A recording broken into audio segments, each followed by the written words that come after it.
Case की चर्चा के बाद अब बारी आती है formation of possessive case.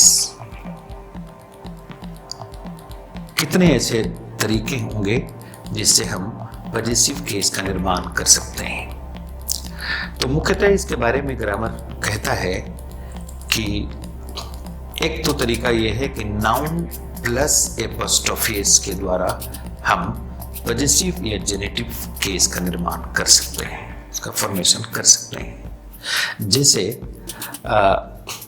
This is a Mohan's opinion, तो मोहन एपोस्ट्रोफेस लग गया मोहन्स, तो ये हमारा बन गया पजेसिव केस। एक तो ये तरीका है।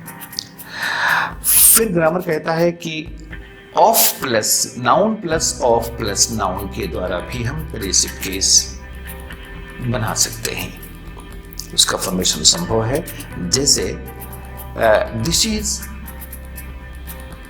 The gate of a house, या this is the campus of the building. तो कैंपस नाउन, ऑफ, उसके बाद फिर बिल्डिंग। तो इस तरह से हम इसका पजेसिव केस बना सकते हैं। तो पजेसिव केस बनाने के दो मुख्य तरीके हैं, एक नाउन प्लस एपोस्ट्रोफेस, दूसरा noun plus of plus noun.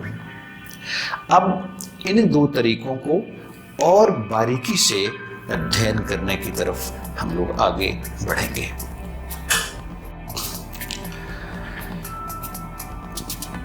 Possessive case बनाने की तरफ उसकी बारीक चर्चाओं में हम लोग भाग ले रहे हैं। जैसे ग्रामर में कहता है कि अगर कोई सिंगुलर काउंटेबल नाउन है तो उसका पजेसिव केस आप एपोस्ट्रोफेस लगा करके कर सकते हैं। सिंगुलर काउंटेबल कंडीशन है, सिंगुलर काउंटेबल नाउन है, तो उसका पजेसिव केस या जेनेटिव केस हमें बनाना है तो हम एपोस्ट्रोफेस के द्वारा ये काम कर सकते हैं। जैसे this is Sohan's bike, Sohan में एपोस्ट्रोफेस लगा दिया, सिंगुलर काउंटेबल नाउन है। जैसे दिस इज या शी इज राधाज सिस्टर, तो राधा में एपोस्ट्रोफेस लगा दिया, उसका पजेसिव केस बन गया। This is a boys opinion, तो यहां बॉय में एपोस्ट्रोफेस लगा दिया। This is a girls scooty, तो गर्ल में एपोस्ट्रोफेस लगा दिया। तो क्या देख रहे हैं हम कि सिंगुलर काउंटेबल नाउन को अगर पजेसिव केस हमको बनाना है तो एपोस्ट्रोफेस के द्वारा हम बना सकते हैं। अब फिर आगे हम लोग बढ़ते जाएं, फिर एक स्थिति ऐसी होगी कि आपको प्लूरल काउंटेबल नाउन आ गया। सिंगुलर काउंटेबल नाउन का तरीका आपने जान लिया। अब प्लूरल काउंटेबल नाउन में भी दो तरह के प्लूरल काउंटेबल नाउन हमारे सामने आएंगे। एक ऐसा नाउन आएगा जिसके अंत में एस या एस लगा हुआ है, फिर एक ऐसा भी प्लूरल काउंटेबल नाउन आएगा जिसके अंत में एस या एस नहीं है। तो ग्रामर हमें कहता है कि दोनों तरह के नाउन को जब आप उसके पजेसिव केस उसकी मदद से बनाना चाहेंगे तो दोनों में दो नियम लागू होते हैं। जैसे पहले हम लोग उस नाउन को देखें कि जो प्लूरल नाउन है और उसके अंत में एस है। अब जैसे गर्ल्स है, गर्ल्स प्लूरल है, GIRLS। फिर उसमें है जैसे बॉयज, BOYS प्लूरल है। जैसे लेडीज प्लूरल है, एस है अंत में। तो ऐसी गलतियां बहुत होती हैं कि लोग इसको समझते नहीं हैं कि जिस प्लूरल नाउन के अंत में एस दिखाई पड़े, ध्यान रखना है कि उसमें एपोस्ट्रोफेस का निर्माण, एपोस्ट्रोफेस का प्रयोग कभी नहीं होता, उसमें केवल एपोस्ट्रोफी का प्रयोग होता है।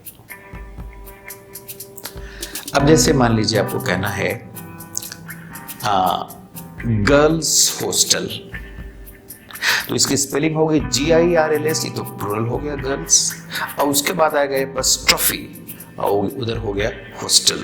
अब एपॉस्ट्रोफी के बाद फिर अगर आपने एस लगा दिया तो ये ग्रामेटिकल एरर हो गया, पॉजिटिव केस का एरर हो गया। ऐसा नहीं करना है, ग्रामर आपको ऐसा नहीं करने को कहता है कि ऐसा नहीं करेंगे आप कि गर्ल्स अगर वर्ड है तो उसमें एपॉस्ट्रोफी लगाएं, जैसे बॉयज हॉस्टल, तो BOYS एपॉस्ट्रोफी, फिर एपॉस्ट्रोफी के बाद एस नहीं लगाएं। जैसे लेडीज सू, तो LADIES में एस आखिर में है, तो यहां भी केवल हम एपॉस्ट्रोफी लगाएंगे, उसके बाद एस नहीं लगाएंगे।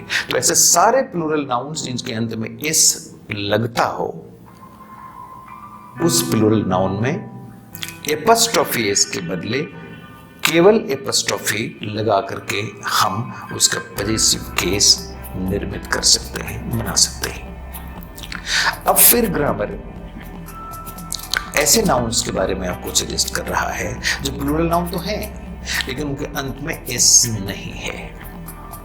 जैसे मान लीजिए मेन है, मेन प्लूरल है, वीमेन प्लूरल है,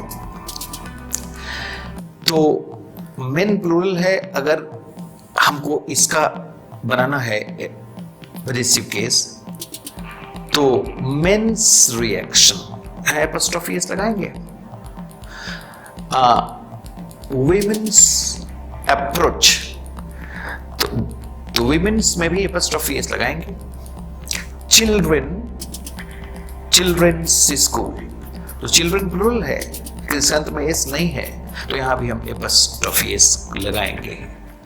तो सारे प्लूरल नाउन कवर्ड हो गए। यही होगा ना कि या तो कुछ ऐसे नाउन्स होंगे जिसमें एस होगा, उसके लिए आप केवल एपॉस्ट्रोफी एस लगाएं, और फिर वैसे प्लूरल नाउन होंगे जिसमें एस नहीं होगा तो उसमें आप एपॉस्ट्रोफी एस लगा के उसका पॉजिटिव केस बनाएं। सिंगुलर काउंटेबल नाउन को बनाने का तरीका आपको बता दिया गया। तो इस तरह से हम लोगों ने नाउन सिंगुलर काउंटेबल नाउन होगा तब, प्लूरल काउंटेबल नाउन हो दोनों स्थितियों में कि एस से एंड करता हो या एस के अलावा एंड करता हो, उसके पॉजिटिव केस की कैसे हम निर्मित करेंगे, इन बातों को हम लोगों ने जाना। अब हम लोग कुछ ऐसे कंपाउंड नाउन का पॉजिटिव केस बनाने की तरफ बढ़ेंगे कि उनका पॉजिटिव केस कैसे बनेगा। कंपाउंड नाउन का मतलब हुआ कि जैसे फादर इन लॉ एक कंपाउंड नाउन है, mother in law compound noun है, government of Delhi compound noun, government of India compound noun, government of Bihar ये कंपाउंड नाउन है। तो इसका हम पॉजिटिव केस कैसे बनाएंगे? तो ग्रामर हमें कहता है कि ऐसे नाउन्स का पॉजिटिव केस बनाने के लिए हम जो इस कंपाउंड नाउन का जो आखिरी शब्द है उसमें एपॉस्ट्रोफी एस लगा देते हैं। जैसे फादर इन लॉ शब्द है कंपाउंड नाउन, तो फादर इन लॉज, जैसे this is my father in law's house. अब ये फादर इन लॉ जो कंपाउंड नाउन है उसका पॉजिटिव केस बन गया। जैसे this is my sister in law's opinion, तो यहां भी सिस्टर इन लॉ का हमने एपॉस्ट्रोफी एस के द्वारा कंपाउंड, जैसे this is government of India's decision, this is government of Bihar's verdict. तो ऐसे कंपाउंड नाउन्स का हम उसके कंपाउंड नाउन के आखिरी शब्द में हम एपॉस्ट्रोफी एस लगा करके और उसका पॉजिटिव केस बना देते हैं। और फिर और भी कुछ कंपाउंड नाउन्स को देखें आप, जैसे मान लीजिए कोई व्यक्ति का नाम है, जैसे Mohan Singh, Sohan Thakur, Amar Gupta, King Edward the seventh. अभी इसमें आपको देखना है कि इसकी टाइटल कहां है। तो ऐसे कंपाउंड नाउन्स का जब हम बनाएंगे पॉजिटिव केस तो उसके टाइटल में एपॉस्ट्रोफी एस लगाने को कहता है ग्रामर। जैसे दिस इज मोहन ठाकुर's हाउस। मोहन में नहीं लगाएंगे एपिस्ट्रोफिस, टाइटल में लगाएंगे। दिस इज अमर गुप्ता's रिएक्शन, तो गुप्ता जो उनकी टाइटल है उसमें लगाएंगे एपिस्ट्रोफिस। जैसे I don't like the king Edward the 7th reign, तो 7th टाइटल है तो उसमें एपिस्ट्रोफिस हम लगाएंगे। तो इस तरह से नामों में हम जब उनका हमको पॉजेसिव केस बनाना हो तो उनके टाइटल में एपिस्ट्रोफिस लगाकर हम उनका पॉजेसिव केस बना सकते हैं।